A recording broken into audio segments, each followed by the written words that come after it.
Olá, pessoas! Podcastirmãos.com de número 468 entrando no ar. Eu sou o Paulinho, estou aqui com a esposinha Adriana, que teve que ler o ato conjugal antes de casar para poder saber de todas as coisas. Ai, amor. Gente, a gente ganhou esse livro, é verdade, mas eu não li. Falar que eu li. Eu sou a Adriana e eu estou aqui com o Burjá, que teve 4 filhos aí, muitas oportunidades para falar sobre essa temática em casa, hein? Oi, gente, eu tô com a Dani e a Dani é uma mamãe que pôs 2 ovos. 2 ovos que viraram pintinhos, já são galinhos e galinhas agora. No bom sentido. Eu sou a Dani, tô aqui com o Paulinho, que vai falar um pouquinho com a gente hoje sobre educação sexual. Muito bem, gente. Olha que legal quem trouxemos de volta. Burjac e Dani, dois que... O Burjac não faz tanto tempo assim que não participa, mas a Dani fazia um tempão. Achei que ela tivesse esquecido da gente. Ah, não. E eu aqui achando que vocês esqueceram de mim. Imagina! A Dani que não para de lançar livros, né?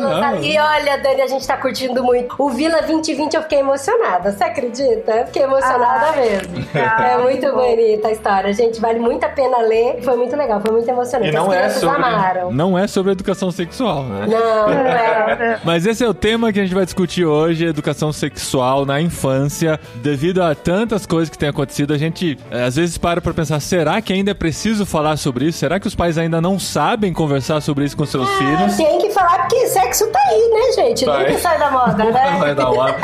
Sexo é vida. Sexo Literalmente, né? é Boston Medical Center. É. E a gente vai falar sobre isso hoje aqui.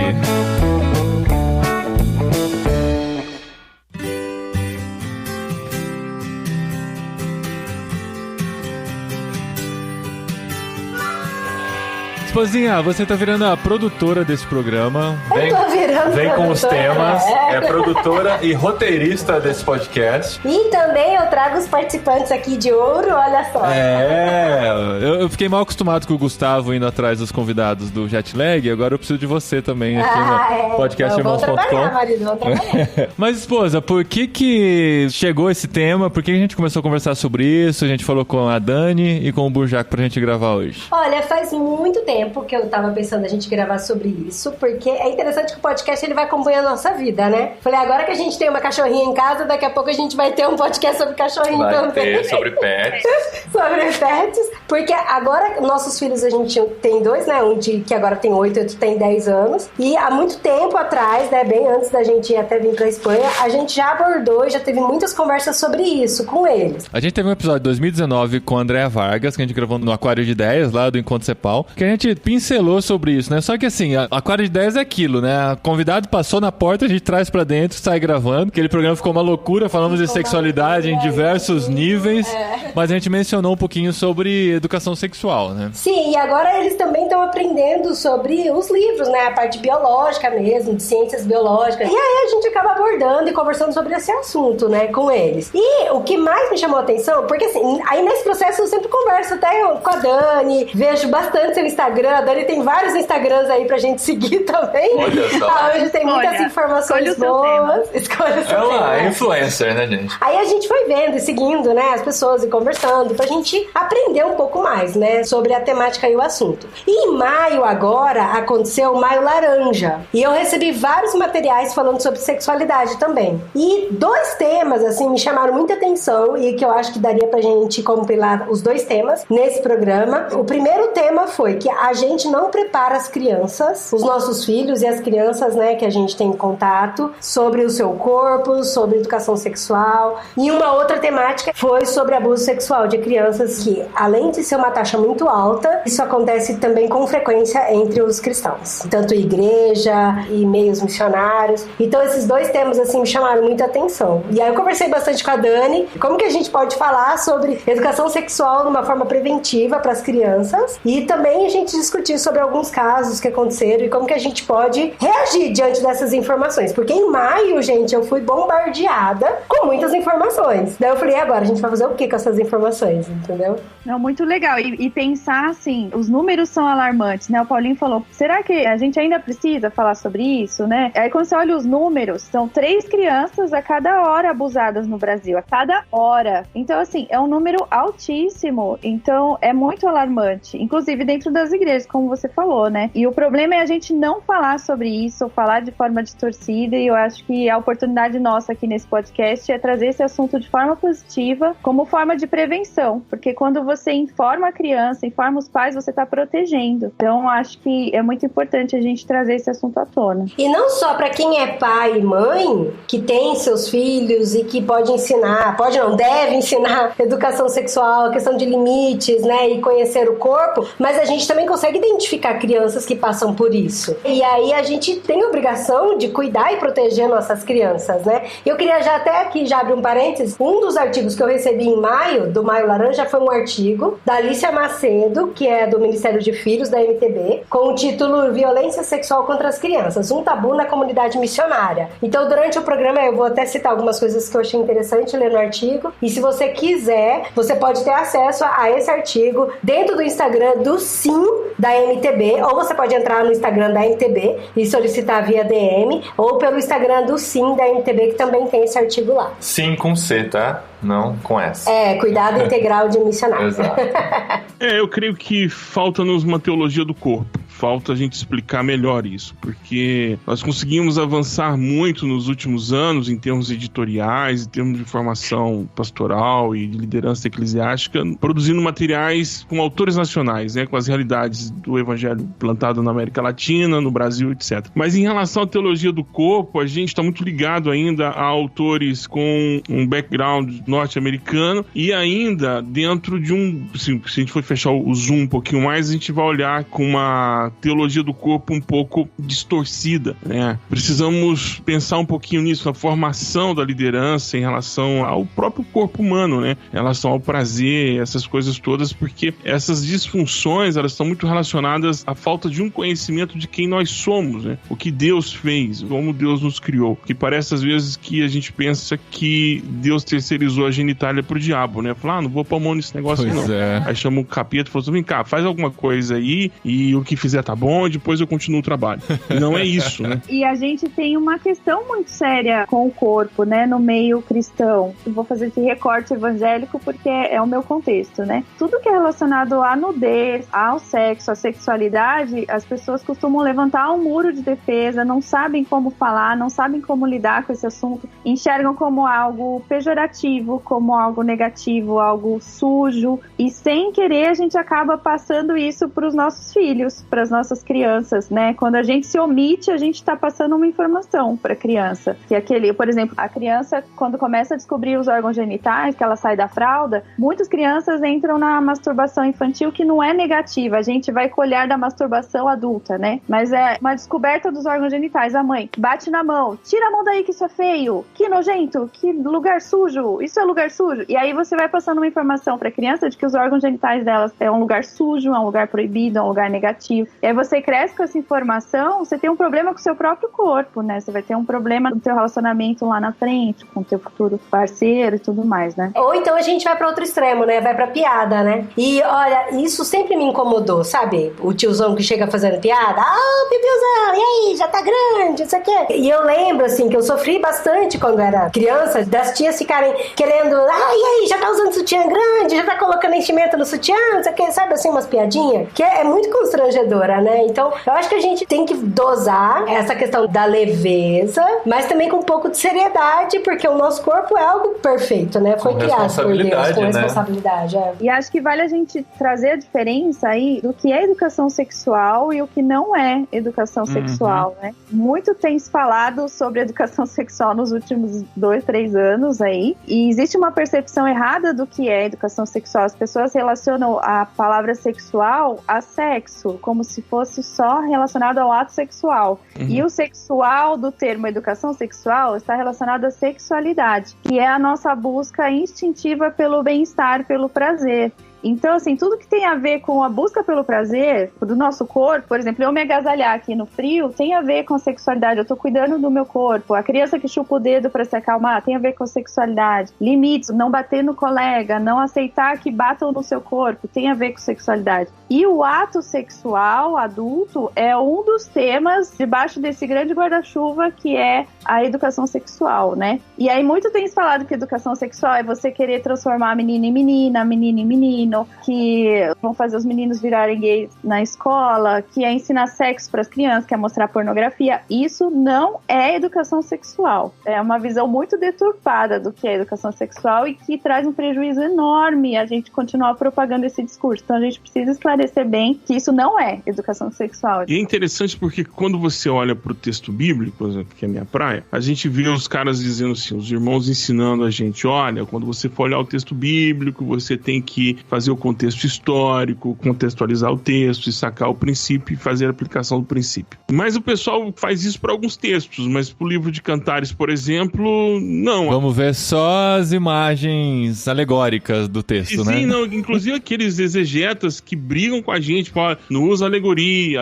é o último recurso, porque o pregador que usa muita alegoria porque não gosta de estudar, porque ele olha um garfo e fala, esse garfo significa menorá significa o Espírito Santo significa a presença de Deus, então eu tenho um garfo, eu tenho a presença de Deus. A alegoria tem esse problema, mas não tem nenhum problema de quando vai pro livro de Cantares fazer a alegoria. Quando vai ler o texto da nudez de Noé, fazem a alegoria. O incesto, né, a relação sexual das duas filhas de Ló com ele, fazem uma alegoria. Então, alegorizar textos bíblicos na questão sexual é coisa nossa. Conveniente, né?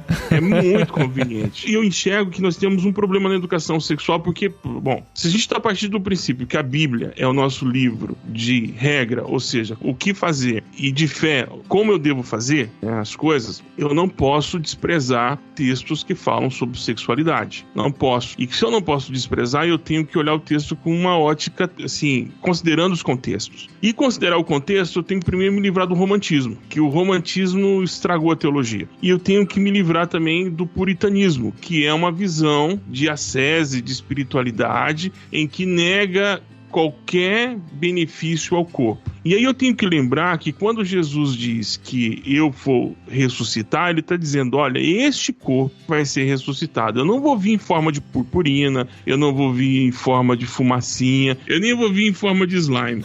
Não é isso, né? Esse corpo restaurado. E essa coisa do corpo que Jesus também salvou, escapa da gente. E aí você encontra aberrações do tipo, o cara consegue discipular a conduta dele em relação às pessoas, mas ele não consegue discipular a conduta dele, segundo a Bíblia, no ato conjugal e nem no ensino sexual para sua família, que é um tema familiar. Isso é muito louco, porque é um tema muito familiar. E algumas pessoas falam assim, mas eu não falo sobre educação sexual com meu filho, porque isso ele fala com os amigos dele, aprende na escola. Isso vai aprender, ninguém cresce sem aprender isso. E uma hora ou outra ele vai ficar sabendo como que é isso e tal, Sim. E aí a gente fala o que é certo e o que é errado pra ele e tal. E não, é um tema familiar, é um tema que tem que estar junto com a gente, caminhando junto com a gente e tal. Teve uma coisa que a Andréia Vargas falou naquele episódio, que quando a gente conversou com ela, a gente tava bem nessa fase, né? E agora? Quando que a gente fala com nossos filhos sobre isso? Quanto que a gente espera e só reage ao que eles perguntarem, né? Ela falou uma coisa muito interessante. Ela falou assim, você já está ensinando educação sexual pros seus filhos desde o momento que você trocava as fraldas dele. A maneira com que você cuidava do corpo dele, a maneira como você tocava nas partes íntimas dele, desde bebezinho. Fazendo isso com respeito, você já estava fazendo uma educação sexual. Isso eu achei bem interessante. E nesse sentido é bem legal até isso que você falou, Paulinho, porque muita gente fala assim, como você falou, né? Quando que eu começo? E aí não tem jeito da educação sexual não acontecer. Ou ela vai acontecer de forma positiva, ou ela vai acontecer de forma negativa. Você querendo ou não, a educação sexual tá acontecendo, é o que você falou. Uma mãe que se olha no espelho, por exemplo, e vive falando mal do seu próprio corpo, ela tá ensinando isso pros filhos, eles estão assistindo essa cena, né? Como que eu lido com a minha autoimagem, com a aceitação, com a autoestima, tudo isso tem a ver com a educação sexual. Então, assim, quando a gente se pergunta, tem que falar assim, eu tenho a oportunidade de oferecer educação sexual positiva, eu vou me informar para poder informar os meus filhos, e se eu me omitir, se eu não fizer nada, eles vão receber o que vier.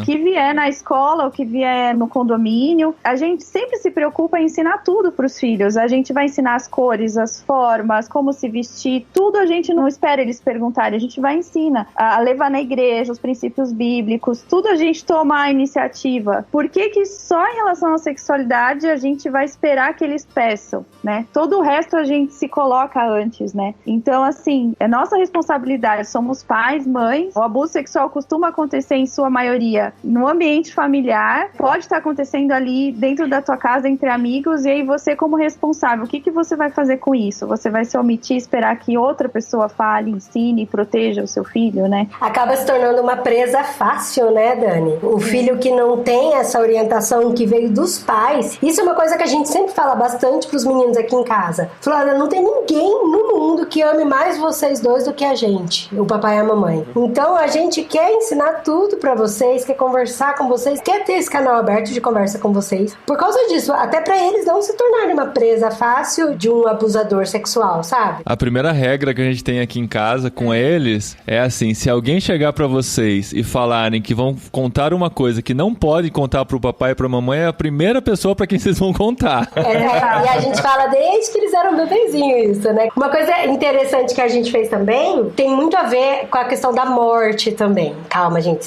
não é que sexo é morte não, sexo é vida. Mas a gente... Eu gosto muito de utilizar alguns meios pra criar conversa. Porque às vezes as pessoas ficam assim, principalmente algumas mães, amigas perguntam pra mim, né? Adri, como que vocês conversam sobre tudo com os meninos? Fala assim, a gente cria conversas, a gente cria de propósito conversas. Ou a gente faz brincadeiras, ou a gente faz jogo, ou a gente cria, sei lá, um calendário pra contar as bênçãos. Eu falo pra eles, vamos contar as bênçãos agora, vamos contar o que foi mais legal, o que foi mais chato hoje, sabe? Todo mundo participa e tal. Tentando fazer sempre de uma maneira orgânica, né? Não aquela coisa, vamos sentar aqui agora, todos numa rodinha, palestra, né? E agora a gente vai falar sobre sexo.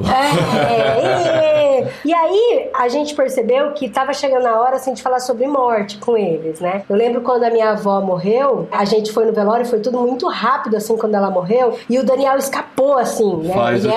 Uns 3, 4 anos. Foi antes da pandemia. Foi antes da pandemia. O Daniel, a gente tava junto, né, com eles, com as crianças, assim, conversando com os tios e com as tias, e eu tenho muito tio, pegando Pokémon. Muito parente, pegando Pokémon no cemitério. Gente, é o melhor lugar que tem pra pegar Pokémon, é no cemitério. Fica a dica.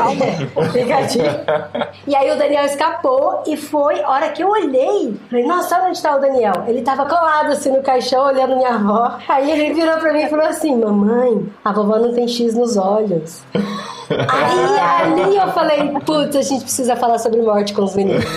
Nossa, ele buscou a imagem do desenho animado. Do desenho animado. E ele falou muito sério, mamãe, a vovó não tem X nos olhos. Difícil não rir nessa hora, né?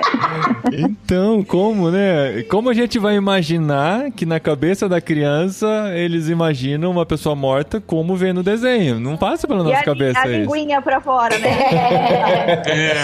E aí a gente começou intencionalmente a buscar meios de falar sobre isso. E a gente gosta muito de ter o nosso momento em família assistindo televisão. Vamos assistir alguma coisa na televisão em família. A gente faz pipoca e tal. Daí o Paulinho, gente, gosta de documentário. Ele é desses, tá? Que gosta de assistir documentário. Aí ele começou a passar alguns documentários do Netflix pros meninos. De natureza, o planeta, essas coisas, né? Aí eles assistiram, eu também assisti, né? O Nosso Planeta, que tem no Netflix, inclusive. Uma série incrível. E também tem o Planeta Bizarro, que aí já é demais pra minha cabeça. O Planeta Bizarro é engraçado. A molecada adora o Planeta Bizarro, porque ele é muito... Parece esses videozinhos memes de YouTube, assim, com os animais. É muito engraçado, mas é muito... É informativo, mas é na brincadeira, viral, assim. É muito divertido. É viral, é totalmente viral. E aí, no Nosso Planeta, eles foram percebendo sobre a questão da cadeia alimentar, sobre a morte e tal. E também a gente já introduziu o assunto do sexo. Da reprodução, que começa desde a abelhinha indo numa flor e levando o pólen de uma para outra para poder fecundar aquela flor. Isso é um princípio muito legal, né? Que precisam de 2 órgãos para que a reprodução aconteça, desde a abelhinha. O ideal é que seja no cotidiano cuidando mesmo, porque assim, a gente tem no nosso dia a dia oportunidades para tratar de todos esses assuntos. Uma plantinha que morre, você pode abordar o tema morte, luto, né? Uma plantinha que você pôs a sementinha, ela teve o tempo de vida e alcançou a morte. E com a sexualidade é a mesma coisa, né? Você tem, por exemplo, quando você fala sobre bater no irmão, já é uma oportunidade de você falar de... Você é uma pessoa muito valiosa, você não merece apanhar, o seu irmão é muito valioso, você não pode bater nele. Aí você já aborda esse tema limites e respeito. Então, no cotidiano surgem muitas oportunidades para tratar esse tema. Igual a gente falou que a gente introduziu a temática da morte através do documentário, durante esses documentários, porque igual a questão do X dos olhos, que eu tentei, né, não rir e respeitar a curiosidade do meu filho, eles ficaram assim, mamãe, papai, por que um passarinho tá dançando em cima do outro passarinho? Então, aí foi a hora de puxar o gancho da abelhinha. Lembra que a abelhinha precisava fazer as flores se encontrarem? Então, os animais também precisam se encontrar para que aconteça a reprodução. Isso se chama inseminação. E o mais legal, gente, é que ele falou assim, e vocês viram, filho, que curiosidade? O passarinho macho não chegou em cima da passarinha fêmea, já subiu nela e já começou a inseminar. Antes ele preparou toda a casa. Aí, tá vendo? Você lembra que você falou isso? Ele dançou pra ela. Ele dançou, ele limpou. Gente, o passarinho limpou, trouxe as flores mais bonitas em volta e tal. Teve uma preparação, né? É uma baita oportunidade, né, pra conversar sobre o tema. E foi surgindo naturalmente, né? De novo, foi sem forçar. Vamos assistir agora um documentário sobre educação sexual, entendeu? Vamos ler esse livro aqui com imagens ilustrativas pra vocês entenderem como é o corpo do menino e o corpo da menina. Não é assim. Pelo menos pra gente não a gente não fez assim com ele. Aí isso ficou na cabeça deles. Aí aconteceu que a gente começou, há uns 2 anos pelo menos, a falar sobre vasectomia. E eu tenho que fazer vasectomia. Até que teve um dia que eles perguntavam, se é a mamãe que tem um bebê, por que você precisa fazer cirurgia? Aí foi a oportunidade, entendeu? A deixa, né? Aí eu busquei o documentário. Lembra que a gente assistiu no Nosso Planeta, que acontece isso e isso? Então, com o ser humano é assim também. Aí eu expliquei. Quando eles perguntaram, eu expliquei. Quanto mais naturalidade a gente transmite pra eles, com mais naturalidade eles vão lidar com a sexualidade deles, né? Exato. Se a gente fica nesse medo, nesse tabu todo, eles vão olhar dessa forma pro corpo deles. Muitas famílias têm muita dificuldade de dialogar sobre vários tipos de assuntos, sabe? Ah, papai, mamãe, quantos que vocês ganham? Ah, vocês têm bastante dinheiro pra gente comprar uma bicicleta? Ah, menino, vai pra lá, isso é coisa de adulto. Sabe, essas coisas, assim, tem dificuldade de falar sobre questão financeira, dificuldade de falar sobre questão sexual, sobre questão de homossexualidade, todo mundo, assim, parece que tem alguns temas que parece que as pessoas querem fugir mesmo, né, e sumir. E sempre tem tempo de você tentar fazer um diálogo na sua família. Tem que querer, né? É claro, você pode fazer vista grossa e simplesmente ignorar, né? Porque, assim, você deixar no automático é muito legal. Porque tem sempre alguém querendo ensinar alguma coisa pro teu filho. Porque teu filho é um consumidor em potencial. Então, quanto antes eu precisar treinar você na minha marca, melhor. Quanto mais antes eu desejar levar você a consumir um tipo de produto, melhor. A gente não pode esquecer que ninguém está produzindo nada de graça. Tá todo mundo querendo que você consuma alguma coisa de alguma forma. E há uma potencialização para isso, assim, de diminuir resistências. Eu esqueci o nome dessa teoria, em que você tem o não do lado de cá, o sim do lado de cá, e aí o não força para poder virar um não coletivo, e aí tem uma reação do sim, que é contra essa posição, mas o não avançou tipo 3 pontos, e o sim cedeu 2 pontos. E isso ao longo dos anos, você vai martelando, que algumas coisas normalizam. É uma estratégia de normalização de uma série de coisas. E, pelo menos eu vejo dessa forma, que os pais, eles precisam ter o interesse pelos seus filhos. E a gente enxerga isso no abandono na própria educação. Quer dizer, não verificar um caderno, não perguntar como foi seu dia, não tentar ouvir, vem cá, o que está acontecendo? Ouvir. Falta a educação da audição. Nós falamos muito e somos uma geração treinada para não responder, agir na passividade. Televisão, internet, tudo nos torna espectadores e não protagonistas ou coprotagonistas de qualquer ação. Dentro de casa, por exemplo, a responsabilidade é de todos. Não é só uma questão de educação. Por que tem que manter limpa? Porque você vive aqui. Porque se estiver sujo, você também vai ficar ruim para você. Ouvir, né? Como é que foi seu dia? Foi bom? Bom quanto? Bom mais pra ou menos. Quem, né? Bom mais ou menos de quanto? O que é bom? Ai, pai, para de filosofar, foi bom, foi ruim. Então, ouvir como é que foi, o que você aprendeu hoje de diferente, o que você pode me ensinar? Tem algumas perguntas, né? Eu sei que um tempo atrás surgiu aí na internet, faça essas perguntas, não faça essas perguntas, né? E aí você provocar para as crianças. Relacionada à escola, geralmente, né? Não é perguntar só como foi, mas fazer algumas perguntas que façam ela falar além do... Hoje você usou a canetinha vermelha, sabe? Assim, mamãe, não usei, mas eu usei azul. Mas você usou azul onde? Sabe? Porque daí já vai fazendo umas perguntas mais... E eu gosto muito disso. Os meninos já estão acostumados. Eu sempre pergunto, mas eu sempre faço perguntas meio loucas, assim, meio diferentes, sabe? Filho, o que você encontrou embaixo da sua mesa hoje? Qual era o animal? Era um dinossauro? Era um dragão? Sabe assim? Aí eles já vão meio que se desarmando, né? E vão respondendo as coisas engraçadas. Você perguntar de personagens, assim, se alguém fosse o Hulk na sua sala, quem seria? Muito bom. Faz uma situação de uma criança que pode ser mais agressiva, né? Isso, legal. Muito legal.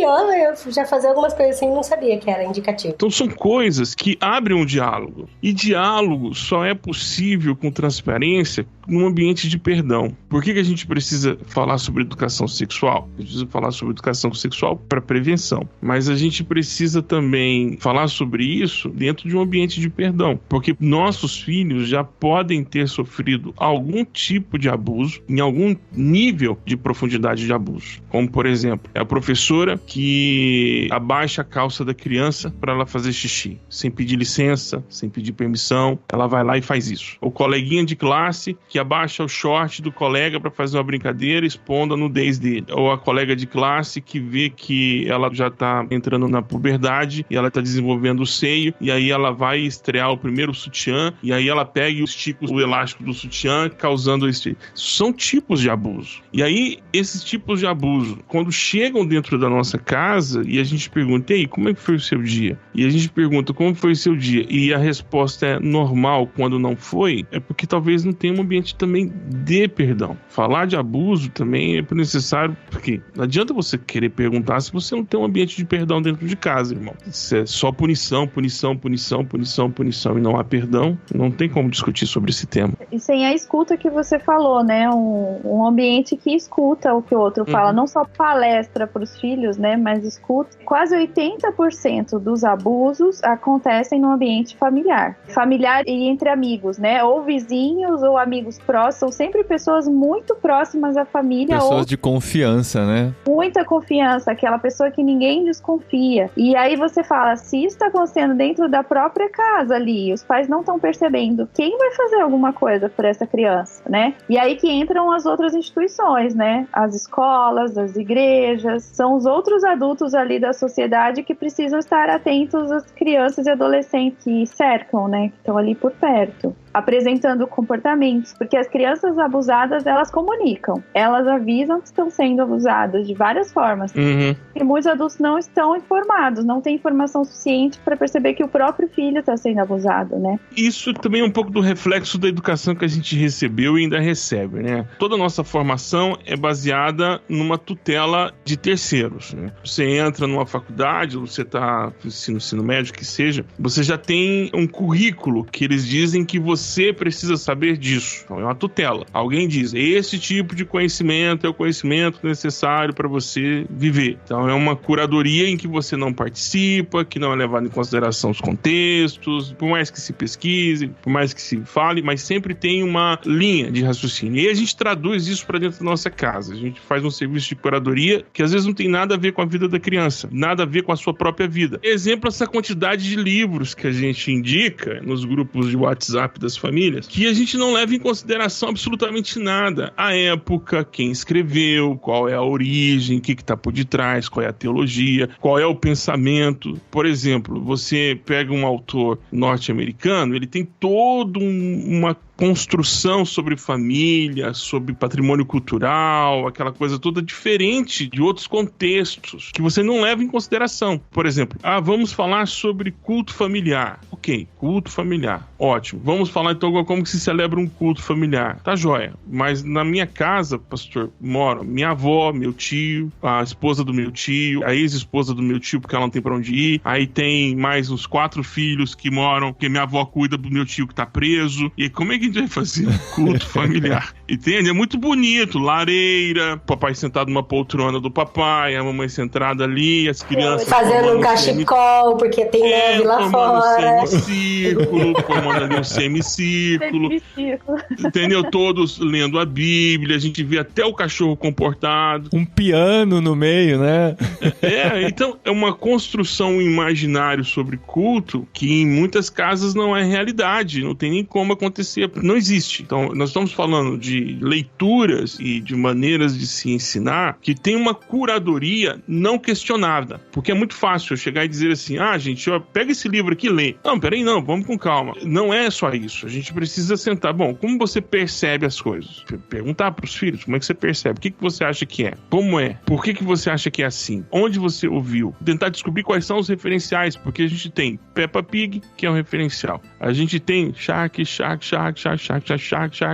também que é... Baby Shark. Que faz tempo que você não tem filho pequeno, né, Burjá? Faz tempo. Que é um referencial. Aí você tem Gravity Falls, que é um referencial. Aí você tem os desenhos animados da Nickelodeon, que tem uma percepção de família bem polêmicas, né? Você tem um pai que não trabalha e uma mãe que é responsável por tudo. E se você não contrapõe dizendo assim, olha, por que assim? Quem escreveu? De onde é? Qual é a cultura? Como é que eles lidam com essas coisas? Porque a construção do saber, a educação sexual é uma construção de saber, ela tem que ser construída junto. Criança não é bobagem quem disse isso, né? Pelo menos eu não acredito. Que a criança é um livro em branco. Ninguém é um livro em branco. Uhum. Nós vemos a nossa ancestralidade gritando dentro de nós. A forma como a gente dobra o pé na hora que a gente dorme, a maneira como a gente reage, beiços, caras e bocas, isso tudo são desenhos genéticos que já vêm dentro de nós. Só que a gente precisa ouvir. Como é que a gente vai ouvir? E as crianças falam de si o tempo todo. Elas estão comunicando pra gente o que tem ali dentro, né? Das suas necessidades, do que ela gostaria de saber. Elas nos ensinam, a gente aprende quando elas falam. Mas aí, o que você faz quando... E eu vou trazer um assunto bem pesado aqui. Porque eu trabalho numa iniciativa com professores da rede pública. E eu recebo relatos de abuso sexual quase que diários. Então, assim, o que você faz quando você descobre que a sua aluna, por exemplo, ela é vendida pela própria mãe para os vizinhos em troca de prato de comida? Então, aí você fala para essa família, você precisa educar a tua filha, né? Como que você fala isso para essa mãe? E eu trouxe um relato de centenas que eu poderia trazer aqui, um pior que o outro, assim. E aí,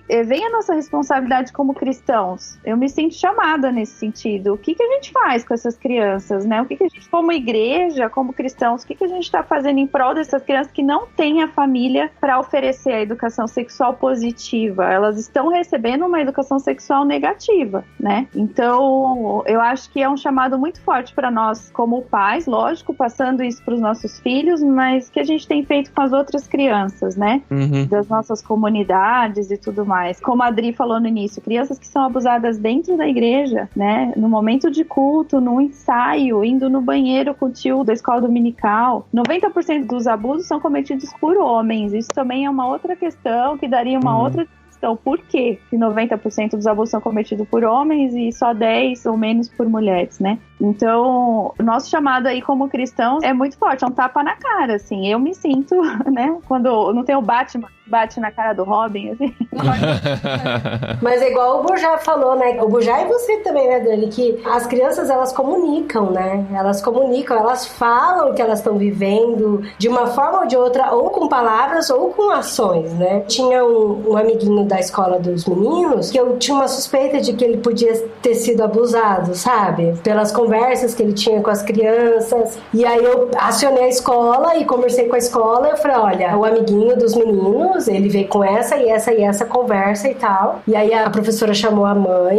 E aí o que a gente descobriu, e aí eu achei até interessante que a diretora me chamou depois para dar um feedback, é que a criança, ela não tinha sido abusada. É que também a gente precisa ver o que é o termo abusada, né? O que significa o termo abusada. Porque pode ser que não fisicamente, mas abusada de uma forma diferente. Mas a família inteira dormia no mesmo quarto. Então o menino, ele via o pai e a mãe tendo relações, ele ouvia, e muitas vezes a mãe falava, vira pro lado pra dormir. E a mãe falou, né, pra diretora, falando, não, mas a gente sempre espera ele dormir, a gente acha que ele tá dormindo.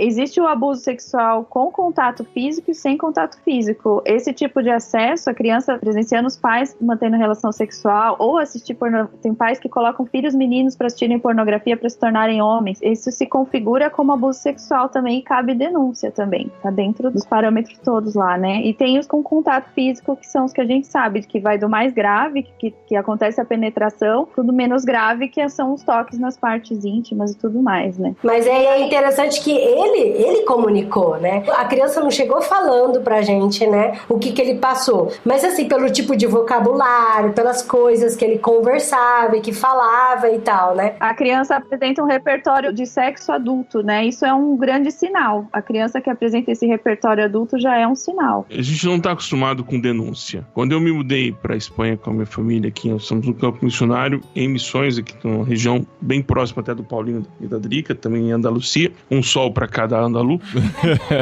Denúncia. Aqui se denuncia por qualquer coisa. Denúncia. E evita muita coisa, mas não evita tudo. Por exemplo, se eu estou na rua com meu filho e é um horário escolar, se eu não tenho uma justificativa, eu não estou me deslocando para um atendimento médico, alguma coisa, eu não tenho uma agenda médica, uma cita médica, alguma coisa assim, então eu estou incorrendo em um erro, que eu estou tirando ele da sala de aula. O curioso é que aqui não tem essa coisa de turnos escolares, né? O da manhã e o da tarde. Então, só tem um horário de escola, que é das 9 às 2 da tarde. Se a criança não está na escola nesse horário, ela tem que ter uma justificativa, entendeu? No Brasil é mais fácil porque ele pode estudar de manhã e estar à tarde e vice-versa. Aqui não. Aqui só existe um turno, então se está na rua com uma criança, tá errado. E aí tem as denúncias. Então o ato de denunciar aqui é mais fácil. Aqui não se tem vergonha de dizer, vou te denunciar, vizinho. No Brasil tem muito disso de, eu não vou denunciar porque o juiz é amigo dos grandões, essa pessoa é mais forte do que eu, mais poderosa do que eu, ela pode fazer retaliação. Mas eu acho que a forma de proteger é a denúncia. Se você tem a possibilidade da denúncia, o infrator, ele vai pensar melhor, ele vai ser mais cauteloso, ele vai pegar talvez o mais desatento. E que a consequência da denúncia não é necessariamente a prisão da pessoa que você está denunciando. Às vezes pode ser encaminhado para uma educação mesmo, né? Para uma orientação. O que ocorre é que a gente não quer, né? A gente não quer se comprometer. Eu, por exemplo, fui pastor auxiliar de uma igreja que tinha muitos banheiros. E tinha um banheiro que era subterrâneo. E a sala das crianças, como a maioria das igrejas evangélicas no Brasil, é o que sobra. É a área que sobra, é a que se faz a salinha para as crianças. Faz as crianças daquele canto ali onde tem aqueles dejetos radioativos, do lado de cá dá para colocar uma sala de crianças. A gente põe ali para aproveitar o mesmo telhado, sabe? Só divida com a Eucatex ali e tá tudo certo. E a sala das crianças, o acesso à sala das crianças ficava bem perto desse banheiro subterrâneo. E um dia eu chamei a atenção dos zeladores da igreja e falei assim, olha, isso aqui tá errado. Os banheiros têm que ficar fechados. Os banheiros não podem ser usados. Mas por que tal? Primeiro porque tem banheiro demais. Só não faz tanto cocô assim, né? Não faz. Não, faz cocô em casa, gente, pelo amor. Tem pessoas que têm um sistema automatizado, né? Não consegue fazer fora, ele precisa sincronizar. Tem que ser no Wi-Fi de casa, né? Tem que ser no Wi-Fi de casa, entendeu? Tem que ser no Wi-Fi de casa. Aí, a igreja tinha um trabalho com surdos. E havia muitos casos de abuso de surdos. Uau! Sim, a taxa é muito alta, absurda. E assim, o banheiro já era um local assim pronto, uma armadilha pronta para executar a maldade. Ficaram preocupados, aquela coisa toda, tal. Colocaram um sistema de câmeras, pensaram bem e tal, mas a questão foi, isso não acontece aqui. A afirmativa dos irmãos, não, isso aqui não acontece, aqui é a casa de Deus. É o grande erro. Eu falei, olha, a casa é de Deus, mas ele não mora aqui. Quem mora aqui somos nós é que viemos aqui, nós é que acessamos isso aqui. Então, não tem controle isso aqui. Isso aqui não tem controle, a gente não monitora as crianças aqui, o acesso das pessoas às crianças. E é muito comum no Brasil, né? Você vai, por exemplo, vai fazer uma atividade de evangelização socialização, você vai vestido lá de patati ou de patatá, com um saco de bombom fofão, distribuindo aquele isopor com açúcar, e junta uma centena de crianças ao seu redor. Você não tem controle daquilo. E aí vem adultos, aí vem adolescentes, aí você leva todo mundo para a área da igreja. Você não tem controle daquilo que está acontecendo. Então, nós, muitas vezes, não percebemos que somos, talvez, um local, porque juntamos muitas crianças.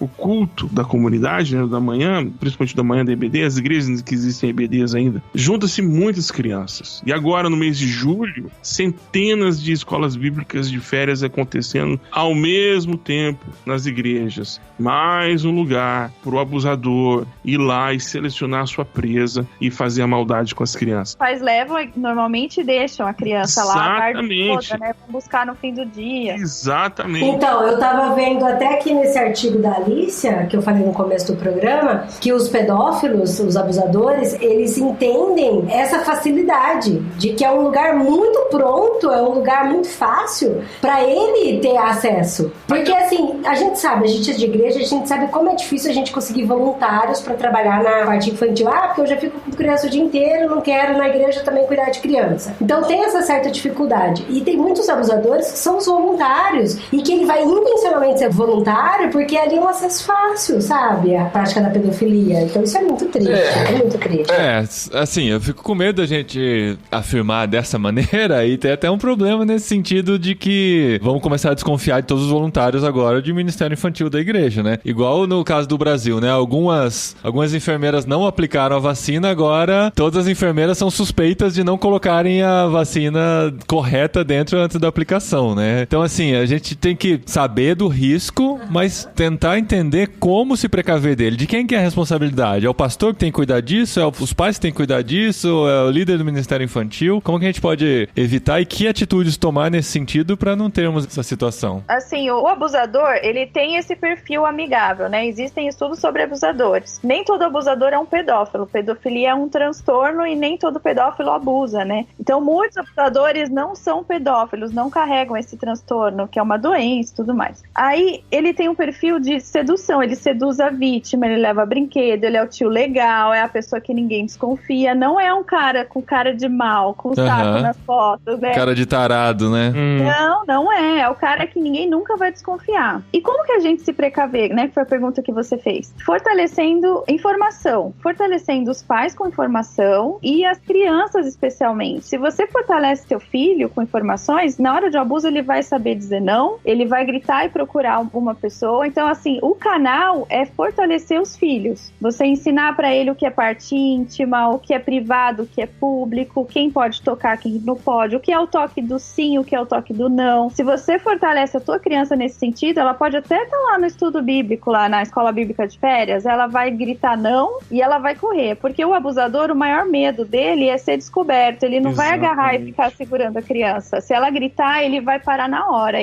Os estudos apontam para isso, né? Então, vamos fortalecer nossas crianças e responsáveis e professores e tudo mais, né? E também fazer um ambiente seguro na igreja, né? Gente, e eu acho tão legal a forma como a nossa igreja lá no Brasil fez. A Ibaviva, eu vou falar aqui porque é um ponto muito positivo. A parte dos menores, que é de 0 a 3 anos, tem 3 salas, assim. As 3 salas são de vidro inteirinha e sempre tem pelo menos 2 voluntários, 2, 3 voluntários. É de vidro inteirinha. Aí tem uma área que os pais, se quiserem ficar sentados olhando, pode ver. E o acesso no banheiro também, o banheiro fica de frente para as 3 salas e antes da parte do banheiro tem um fraldário ali que também inteirinha de vidro. Inteirinha de vidro. E a porta é uma porta baixinha, aonde tampa só a criança mesmo, sabe? Então isso é muito legal, porque todo mundo vê. E sempre tem a recepção fixa lá, então todo mundo vê quem é que entra e quem é que sai do banheiro. Isso pra parte de 0 a 3 anos. Aí pra cima, que é de 4 a 10 anos, o banheiro também fica na frente da recepção, junto com as salas, junto onde fica um monte de gente ali, sabe? Então sempre tem um monte de gente meio que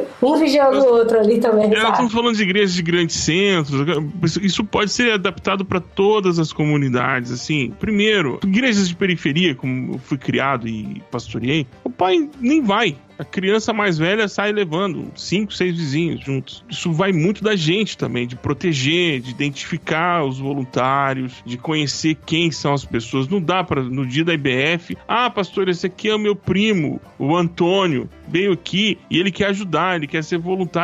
Que coisa boa que você tá aqui, estão precisando de voluntário. Não. Não dá para colocar de última hora. A liderança tem que tomar muito cuidado com isso. Não dá para colocar as pessoas de última hora. É melhor você fazer com pouca gente, mas as pessoas que você já fez a triagem, que são pessoas da própria comunidade, que você tem conhecimento, do que colocar um monte de gente. Esse de coisa muito específica, muito prática. Mas o acesso à igreja é livre. A gente não vai colocar cartão para a pessoa passar, ticket para a pessoa entrar, catraca, assina seu nome aqui, como a gente faz nas portarias de prédio. Não dá. Acesso à comunidade tem que ser livre. Mas tem como prever. Tem como prevenir banheiros infantis na comunidade. É muito caro. Não é. Pega uma sala aí, faz um banheiro infantil, que se tiver um adulto ali tá errado. Se tiver um adulto entrando naquela porta ou entrando naquele corredor, já é errado. São coisas pequenas que, com um pouco de inteligência, a gente consegue ajudar. Eu diria que além da estrutura física, a formação de pessoal. Eu acho que falta nas nossas igrejas curso de educação sexual para os voluntários e para as crianças também, né? Nesse sentido, pode ser que o tio nem leve pro banheiro, pode ser que o tio coloque no colo, na frente de todo mundo. Então, se a criança tem noção do que está acontecendo, ela vai se defender, né? E aí, sobre os canais de denúncia, eu tenho uma lista que eu posso até mandar para vocês pra gente deixar no descritivo do podcast, mas os principais são o Disque 100, que é anônimo, você nem precisa ter medo, né? Se você desconfiar de alguma coisa, você liga pro Disque 100. E o Conselho Tutelar da tua região também, são os dois principais. Tem o 191, que é a polícia também, e eu te mando depois, Paulinha, se você quiser deixar no descritivo. E uma coisa que a igreja tem que saber é que o crime tem suas consequências, né? Então, assim, se a gente descobre, mesmo tomando toda essa precaução do banheiro, da escolha dos voluntários, do treinamento de educação sexual, se houve, de fato, algum abusador, se houve, de fato, algum episódio relacionado a isso, a igreja tem que levar para as consequências. Por que eu tô falando isso? Porque eu conheço um caso, eu tive contato com uma pessoa que a gente teve muitas boas conversas. Eu vi que tinha uma marca de anel no dedo dela, aí eu falei assim, você era casada, alguma coisa assim? Ela, sim, eu era casada, saiu o divórcio esse mês. Aí eu falei, nossa, mas que triste, né, e tal, o divórcio. Ela, então, no meu caso não foi triste não, porque eu descobri que o meu marido era um abusador. Ele era professor da escola dominical na igreja e ele abusou de mais de 20 crianças na igreja, e inclusive dos nossos filhos. Nossa. Só que aí o que foi mais louco de tudo é que a igreja pediu pra ela não denunciar. Não. Porque senão os membros da comunidade não iriam querer ir mais na igreja,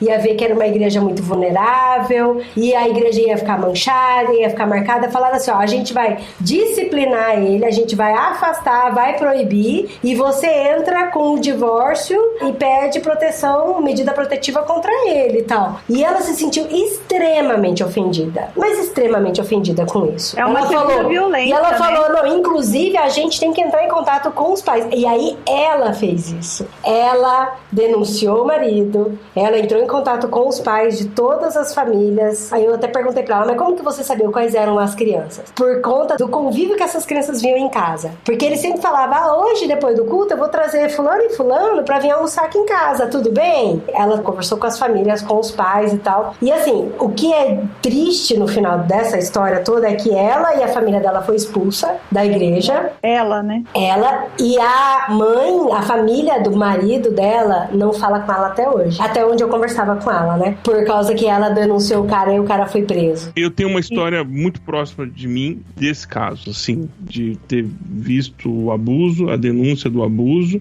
e o contorcionismo teórico, né? O contorcionismo narrativo. Não, porque essa pessoa não é assim, essa pessoa ela tá assada, ou essa pessoa não, porque a criança também gosta. Não vejo nada de mal nisso. Um contorcionismo narrativo para poder... Não precisava ter denunciado, precisava só conversar duro. Um tratamento. A pessoa ia... Não, denuncie. Pode ser o seu pastor, como o caso que a Drica contou do esposo, pode ser a esposa, pode ser seu filho, seu avô, seu pai. Denuncie.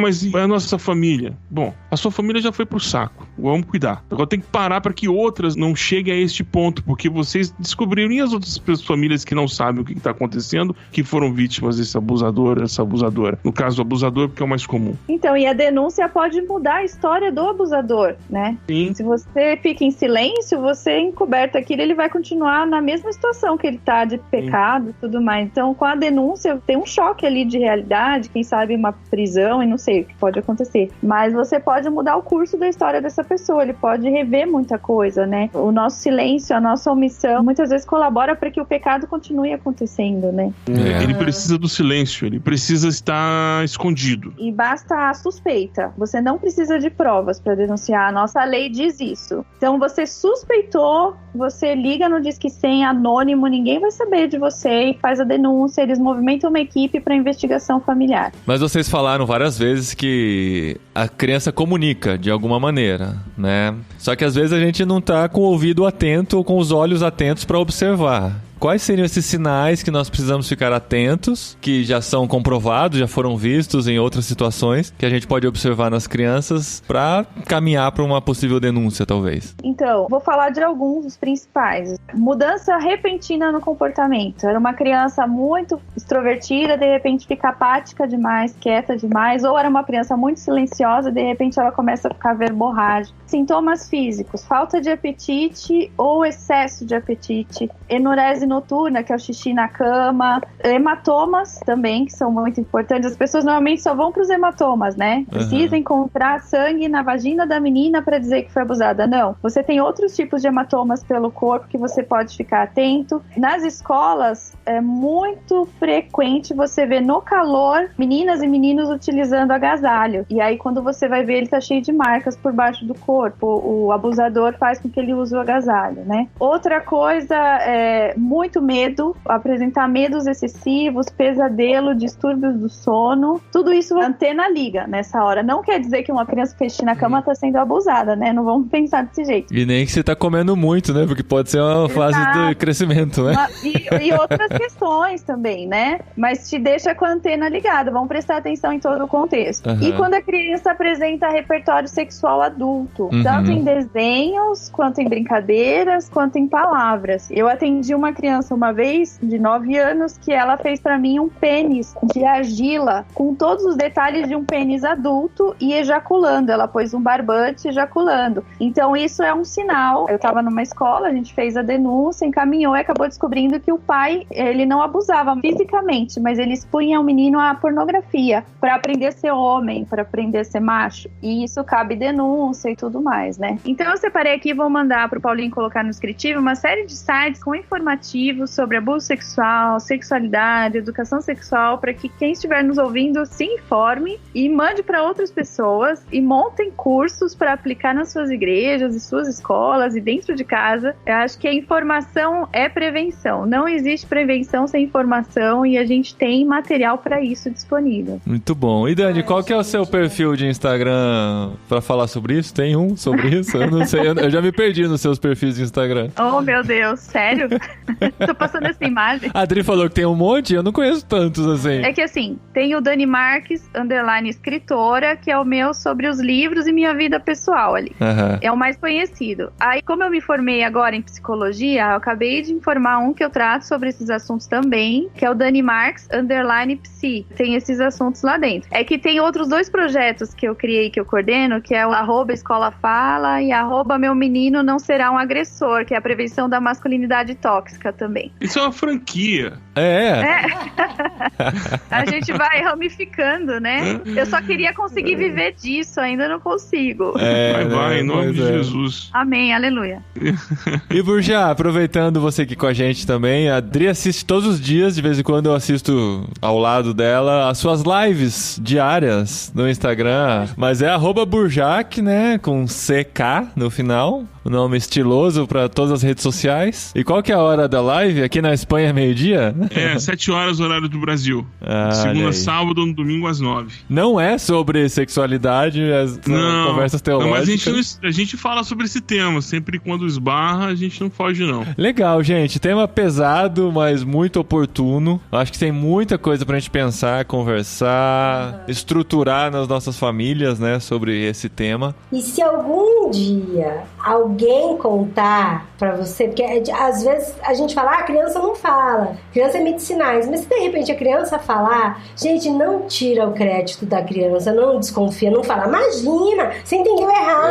Essa é a pior coisa. Será que você não entendeu errado? Não reagir com agressividade. Sim, não chamar a criança de mentirosa, você tá inventando, para com isso, porque daí... Fecha a comunicação na hora, ela vai virar uma ostra e vai sofrer. O ambiente de perdão tem um episódio, eu esqueci, a Família da Pesada? Esse é a Família da Pesada, não. Um que passava no SBT, eu me esqueci, uma família de negros. Eu, a Patroa e as Crianças? Esse. Tem um episódio deles que eu acho, é um episódio que ficou bem marcado, porque eles têm o dia do perdão. Tudo que você confessar aqui vai ser perdoado. Então você não precisa se preocupar em ser punido. A gente precisa desenvolver um ambiente em que as pessoas possam ter o direito, inclusive, de errar. Porque errar faz parte da vida. Foi muito marcante pra mim, porque eu apanhei porque eu errava na escola. Meu pai me bateu, me violentou várias vezes nas mãos, porque ele queria que eu tivesse uma caligrafia boa, porque ele queria que eu memorizasse as tabuadas e tal. Até hoje, quando eu vejo aquela tabuada daquela mulher americana, com aquela reguinha assim, eu tenho até arrepios, assim. Não é uma memória muito boa pra mim. E quando a gente cria um ambiente de perdão, você facilita a comunicação, sabe? Estabeleça um ambiente onde você pode ser você. A família é esse local. Talvez você não tenha isso na sua igreja, talvez você não tenha entre seus amigos, mas é necessário que você tenha isso entre a sua família. É preciso ter um ambiente de perdão. Perdão e confiança, né, da criança. Porque o abusador, ele vai dizer pra criança, se você contar, seus pais vão te bater, ou eles vão brigar com você, eles não vão acreditar, eles vão dizer que você é culpada. Aí a criança vem e conta pro pai, e é isso mesmo que acontece muitas vezes. Pois é. Ela apanha, briga.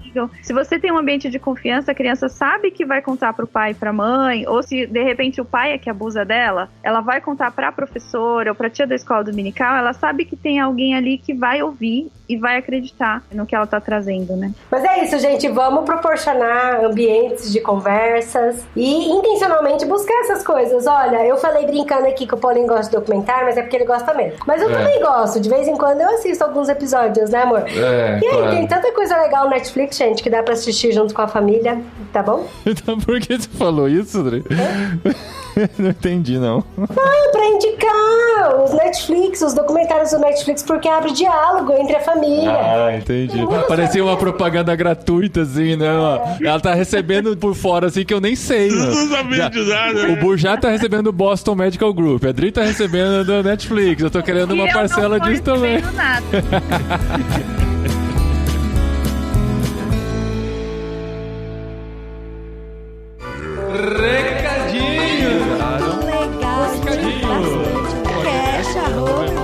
No programa anterior. Muito obrigado. Recadinhos, esposinha! Recadinhos, esposinho! Você conferiu se o microfone estava ligado? Acabei Foi isso? de conferir, amor. Dizem que se a gente não fala, pode ser que as pessoas nem reparem, né? É, mas, verdade. assim, o microfone, esse aqui, que vocês estão ouvindo agora, que é um microfone bom que a gente tem, da Adri, ficou desligado o episódio todinho. Gente, e ele acha que a função de ligar o microfone é minha. Eu sento só pra gravar, meu amor. Eu só vou te dizer, o meu tava ligado. É só isso que eu digo. Não, o técnico da relação é você, olha só. Aí vocês vão reparar, ou vocês já repararam, se decidirem ouvir de novo, que a voz da Adri não estava na qualidade que vocês estão acostumados, olha só, né? A vantagem de eu falar alto, hein, gato? O quê? Aí o microfone que pegou foi o microfone do computador, que não tem toda essa qualidade e tal, né? Que é o que a gente usa só pra sincronizar a conversa no Skype. O que a gente grava no melhor. Só que aí a gente ficou nessa, né? A hora que eu comecei hoje de manhã a editar, eu descobri isso, eu falei, gente, esse homem ficou mal. Mas não, acaba com o dia, gente. Acaba. Ele tá mal ainda. Não, eu tô mal ainda. Tudo bem. Vamos gravar os recadinhos. Estamos falando os recadinhos. Não, mas eu acordei acordei, tô animado. Eu vou editar podcast segunda-feira. Vamos falar Segundou, podcast gostoso. sobre sexo. Nossa, ficou muito legal esse episódio. Vou lá editar. A hora que eu vou sincronizar os arquivos. Ai, que tristeza, gente. Mas assim, passou, não, né? Não passou ainda, passou mas ainda. vai passar. É. Acho que ele nem vai ouvir esse programa pronto. Não vou. Gente, mas tudo Não bem. vou mesmo. Você adivinhou. Eu não tenho coragem. Agora você já chegou até aqui, ó, né? Você já ouviu. Ai, amor. Obrigado pelo carinho, obrigado pela paciência. O conteúdo ficou realmente muito bom. E, assim, se você quiser compartilhar, compartilhe, tá? Não vou incentivar você a fazer tanto isso nesse episódio. Ai, amor. Não, faz tempo que a gente não gravava com a Dani. Vai, para. Tá, desculpa, Dani. Desculpa, Burjag, mas é mais forte que eu. Mas é isso, gente. Vocês estão aí abaixo de zero no Brasil. Nós estamos aqui, nesse momento, a Tamo 37 acima de graus. 40 graus. Nessa semana vai passar dos 40. Vai chegar a 43, gente. 43 essa a previsão pro próximo domingo. Eu acho que eu só peguei 43 no Maracanã.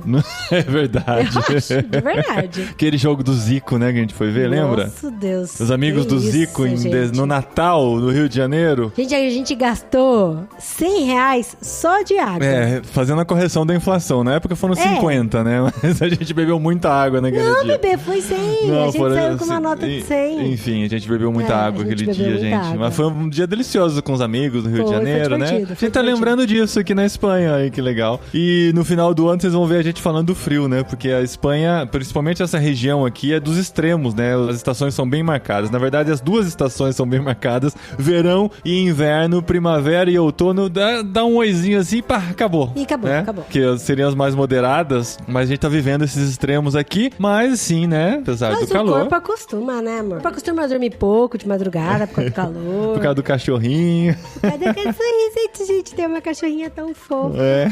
Quem assistiu a live da semana passada viu. Todo mês nós estamos fazendo uma live. Continuamos fazendo como a gente já fazia no Brasil, dos unboxings do Clube Ictus. Aqui não temos unboxing, mas tem a live ainda que a gente conta como está o nosso mês, as novidades daquele mês. Meio que nosso relatório missionário e nossa conversa mais íntima com vocês, assim como a gente faz aqui nos recadinhos. Então sigam a gente no Instagram, @irmãos_com, e nossos perfis pessoais também, @PaulinhoDeGaspari e Dri de Gaspari. Dri de Gaspari, pra saber tudo que está Sim, acontecendo aqui na sim. Espanha, no nosso ministério. E para fazer parte de tudo isso, você pode entrar em irmãos.com/cabine, se tornar nosso mantenedor e ficar por dentro das novidades Sim. em primeira mão lá na cabineirmãos.com no Contamos Telegram. muitas curiosidades sobre os nossos relacionamentos aqui, como é que tá funcionando, É. as coisas que a gente tá aprendendo na Espanha, o dia que a gente tomou a vacina. Aham. Muitas informações úteis. Muitas informações. Não, vai, tô brincando. Tem algumas informações que Não, mas são essas úteis, informações sim. são legais. E é mais do que isso, é um grupo de oração mútua, né? Em que os nossos amigos da cabine também compartilham de sua vida, compartilham dos seus desafios. E a gente tem caminhado junto, orado junto e compartilhado um pouco da vida por lá também. E olha só, queria falar pra vocês que semana que vem tem episódio de podcast literário. Literário, sim. Carol já terminou de ler. Eu Tan já já terminou de terminei. ler. Dri já terminou de ler. E Paulinho nem começou a Eu ler. não, já comecei, mas eu estou acenando, eu estou pedindo socorro lá do meio da caminhada pro pessoal que já tá na linha de chegada. Eles estão torcendo por mim, estão me puxando, mas orem por mim. Tenho 3 dias pra terminar esse livro. Não, mas esse livro dá pra ler em uma sentada. Tá, mas eu preciso sentar pra ler.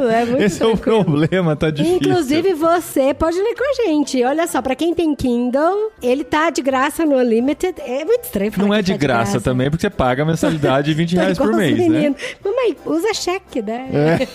Não tá de graça, mas se você paga o Kindle Unlimited, você tem acesso a ele. E se você é assinante do Clube Ictus, né? Não preciso nem falar, que você já sabe, já recebeu o livro e já está lendo com a gente. Então fica ligado se você quer ler esse ou espera o próximo pra ler junto com a gente. Na próxima semana, no literário da próxima semana, a gente apresenta o próximo livro pra você ler com a gente. E sempre Então, nos a recadinhos. gente não falou o nome desse, amor. Ah, qual que é o livro desse que a gente tá lendo? Você Olha que puxou só, o assunto. Os elefantes não esquecem, mas o Paulinho esquece. Exatamente. Toda vez Eu tava ele esperando a esquece. deixa de você falar. Não, os elefantes não esquecem de Agatha Christie. Agatha Christie, o primeiro Agatha Christie que a gente lê aqui com vocês e comenta na próxima semana. E olha só, como o Paulinho tá no começo do livro, quando ele terminar o livro, ele já vai saber de cor o nome do livro. Fala muitas vezes? Muitas vezes. Mas deixa pra eu contar a minha opinião pra vocês somente no próximo programa. Eu suspeito que a Adri vai dar trabalho, né? Vai dar trabalho nessa edição. E assim, Carol, se prepara.